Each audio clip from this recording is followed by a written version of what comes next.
रात का वक्त, आहान का विला।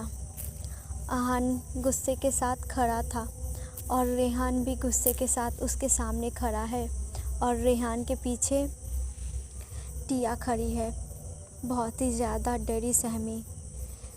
आहान गुस्से के साथ रेहान से बोलता है, तो तू बचाएगा तेरी माँ को? रेहान, हाँ मैं बचाऊंगा। आप मामा को डांट नहीं सकते, मैं बड़ा हो चुका हूँ, मुझे बिल्कुल पसंद नहीं है मेरे सामने आप मेरी मामा को मारे। आप मेरी मामा को हार भी नहीं लगाएंगे, मैं मामा को लेके चला जाऊंगा। ये सुन के आहान कहता है, ओ अच्छा, पर मैंने तुम्हारी मामा को कब मारा, ज़रा मुझे बताना। ये सुन के रेहान कहता है, वो मुझे पता नहीं, मुझे बस ऐसा लगा, पर आप मामा को डांट रहे हो, मुझे बिल्कुल अच्छा नहीं लगता। आप जब मामा को डांटते हो, अब से आप बिल्कुल नहीं डांटेंगे मामा को।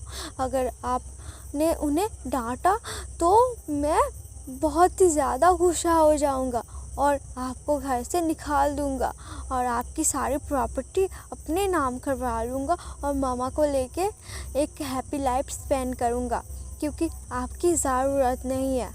ये सुन के आहान चिल्ला के हंसता है अरे तुम ऐसा करोगे?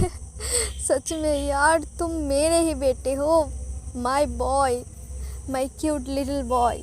बट लिटिल बॉय, अभी आप बहुत बहुत बहुत छोटे से हो, तो अभी इस सब में मत पड़ो, मामा पापा के बीच में मत आओ, मामा पापा को अकेला छोड़ दो, आप जाके खेलो।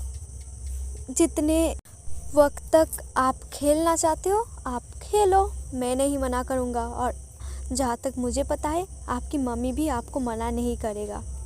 ये सुन के रेहान मुस्कुराता है और कहता है, मैं बच्चा नहीं हूँ, मुझे खेलना बिल्कुल पसंद नहीं है, मुझे मामा के साथ रहना है। इतने तो मुश्किलों के बाद मामा से मिल रहा हो और आप मामा से दूर करना चाहते हो मुझे, मैं आपको ही दूर कर दूँगा मामा से।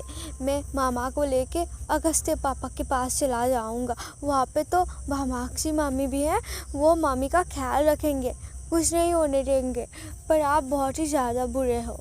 ये सुन के आहान हंसते हंसते कहता, अच्छा अब मैं बुरा हो गया, ठीक है, जितना चाहो उतना समझो मुझे बुरा, पर मुझे कोई फ़र्क नहीं पड़ता, I don't care. But my little boy, आपकी मम्मा तो अब मेरी वाइफ है, तो आपसे पहले मेरा हक बनता है उन पे। ये सुन के रेहान कहता है, बिल्कुल भी नहीं, मेरा हक बनता है पहले, क्योंकि वो मेरी मामा है। वो दोनों बाप बेटे झगड़े कर रहे थे, तभी अचानक कोई वहाँ पे आता है।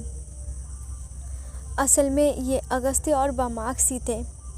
भामाक्षी को और अगस्त्य को देख के हैरानी से आहान कहता है, तुम दोनों यहाँ पे क्या कर रहे हो? अगस्त्य तिरछा मुस्कुरा के कहता है, क्या करूँगा, क्या कर सकता हूँ, आप सोचे। वैसे भी मेरी बीवी आपसे मिलना चाहती थी, मम्मी पापा से ये मिल चुकी है, बस आप दोनों ही बाकी थे, सोचा कि छुट्टियाँ काट लो आपके यहाँ। सुना है आपकी फैमिली कंप्लीट हो चुकी है, मेरी भी होने वाली है, मेरी बीवी प्रेग्नेंट है, उसका अच्छे से ध्यान रखने को बोलना अपनी बीवी को, वरना मुझसे बुरा कोई नहीं होगा भैया। ये सुन के आहान कहता है, पर अभी क्यों, मतलब ठीक है जाओ आराम करो, अभी मैं अपनी बीवी से और बच्चे से कुछ अर्जेंट बात कर रहा हूँ, तो जाओ यहाँ से अब तुम दोनों। ये सुन के भामाक्षी कहती है, ऐसे कैसे चले जाए, इतने तो दूर से आए हैं, आपने तो बैठने को भी नहीं बोला, और हम दोनों ने देखा आप झगड़ा कर रहे थे इस प्यारे से मासूम से बच्चे से और अपनी प्यारी सी बीबी से। ऐसा कोई करता है? झगड़ा करना बंद करे, झगड़ा बहुत ही बुरी बात है ना अगस्त्य जी? ये सुन के अगस्त्य सर हिलाता है और कहता है, हाँ मेरी बीबी ने एकदम सही बोला है, चलो झगड़ा बंद करो और मेरी बीवी को भूख लगी है, अपनी बीवी को बोलो कुछ अच्छा बना के लाए मेरी बीवी के लिए। ये सुन के आहन दांत पीस के बोलता है, मेरी बीवी नौकर थोड़ी है, वो खाना पकाएगी, कोई ज़रूरत नहीं, मैं सर्वेंट से बोल रहा हूँ। यह सुन के अगस्त्य उसे टॉन्ट मारते हुए कहता है, क्यों, आपके घर पे शेफ्स नहीं है, सर्वेंट है, इसलिए सर्वेंट से खाना पकाने को बोल रहे हो। ये सुन के आहन दांत पीस के बोलता है, आई मीन शेफ से, जो भी हो तुम दोनों जाओ यहाँ से। उन दोनों की बात सुन के अब रेहान इरिटेट हो रहा है। रेहान अब गुस्से के साथ टिया का हाथ पकड़ता है और टिया को बामाक्सी के पास ले जाके कहता है, बामाक्सी मामी, आप मेरी मम्मी का ख्याल रखो, मेरे पापा बहुत बुरे हैं, मम्मी को डांटते हैं बहुत ज़्यादा और मम्मी को काम करवाते हैं बहुत ज़्यादा, मुझे स्कूल भेज देते और खेलने भेज देते और खुद मम्मी से काम करवाते, आप डांटो पापा को।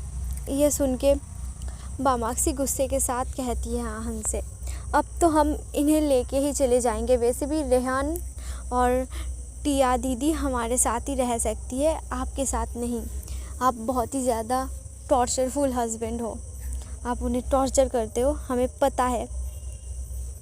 ये बोल के बामाक्सी टिया का और रेहान का हाथ पकड़ के वहाँ से जाने लगता है, जो देख के आहन चिल्ला के कहता है, अरे अरे अरे, मेरे बीवी और बेटे को लेके कहाँ जा रहे हो, तुम उन्हें ले नहीं जा सकते, वो कोई सामान नहीं है, मेरी बीवी है, मेरे बच्चा है, देते जाओ मुझे। पर बामाक्सी नहीं रुकती, वो लेके चली जाती है, जो देख के अगस्त्य मुस्कुराते हुए कहता है, अब भुगतो, जैसी करनी वैसी भरनी, और करो टॉर्चर, पहले जो किया सो किया, अब सुधर नहीं सकते तो सहो ये सब कुछ, मैं कुछ नहीं करने वाला, मैं कुछ भी हेल्प नहीं करूँगा आपका, वैसे भी आपकी ही गलती है, मैंने तो मेरी गलती का सज़ा पा लिया, अब आपकी बारी है, आप भी भुगतो, आप भी पाओ सज़ा।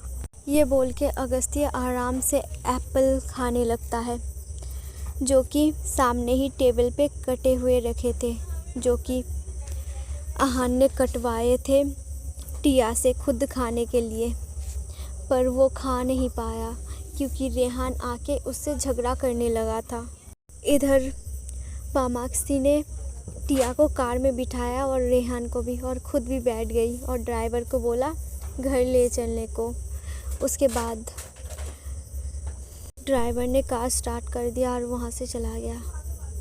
इधर बामाक्सी एक नज़र टिया को देखती है और मुस्कुराते हुए कहती है, हेलो दीदी, मैं टिया हूँ, मैं अगस्त्य की वाइफ हूँ। यह सुन के टिया भी मुस्कुराते हुए कहती है, हाँ मुझे पता है, मेरा बच्चा आप दोनों की बहुत तारीफ़ करता है कि आप दोनों उसके लिए उसके माँ पापा जैसे हो, वो तो हमें भी भूल जाए आप दोनों को पाके, थैंक यू सो मच, आपने मेरे बच्चे का इतना ख्याल रखा। यह सुन के बामाक्सी थोड़ी सी नाराज़ होके बोलती है, अरे ये आप क्या कर रहे हो दीदी, ऐसा मत बोलो, आप मेरी बड़ी बहन हो, हम फैमिली है, और मुझे थैंक यू बोल रहे हो, ऐसा कोई बात नहीं है, मुझे अपना समझो ना कि पराया। ये सुन के टिया हंसती है और कहती है, अच्छा मेरी प्यारी बहना, वैसे तुम मुझे कहाँ ले जा रहे हो। ये सुन के बामाक्सी आँख मार के कहती है, अरे वैसे भी आपका पतिदेव कुछ ज़्यादा ही हद पार कर लिया है, सोचा थोड़ा सा सज़ा भुगतने दूँ, आप चिंता मत करो, मेरा पतिदेव सब कुछ संभाल लेगा, आप बस मेरे साथ चलो और मेरे प्लान का साथ दो, जो जो मैं बोलती हूँ वो करो। ये सुन के टिया हल्की मुस्कुराती है, तो क्या होने वाला है इसके बाद, क्या करने वाली है बामाक्सी, क्या बामाक्सी टिया को बचा पाएगी आहन से, और क्या करेगा आहन टिया के साथ, क्या टिया कभी बच पाएगी आहन के चंगुल से। जानने के लिए सुनते रहिए माफियाज़ पेनफुल लव। तो मेरे प्यारे लिसनर, आई होप आप सब अच्छे होंगे।